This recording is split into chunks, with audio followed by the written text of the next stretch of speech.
اللہ تمہاری اولاد کے بارے میں تم کو ارشاد فرماتا ہے کہ ایک لڑکے کا حصہ 2 لڑکیوں کے حصے کے برابر ہے،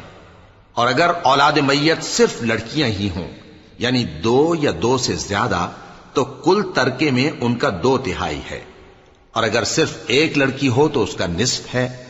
اور میت کے ماں باپ کا یعنی دونوں میں سے ہر ایک کا ترکے میں 6واں حصہ ہے، بشرطے کہ میت کی اولاد ہو،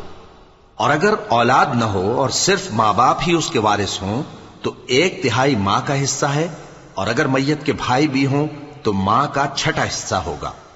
اور یہ تقسیم ترکہ میت کی وصیت کی تعمیل کے بعد جو اس نے کی ہو یا قرض کے ادا ہونے کے بعد جو اس کے ذمے ہو عمل میں آئے گی۔ تم کو معلوم نہیں کہ تمہارے باپ دادوں اور بیٹوں اور پوتوں میں سے فائدے کے لحاظ سے کون تم سے زیادہ قریب ہے؟ یہ حصے اللہ کے مقرر کیے ہوئے ہیں، اور اللہ سب کچھ جاننے والا ہے، حکمت والا ہے۔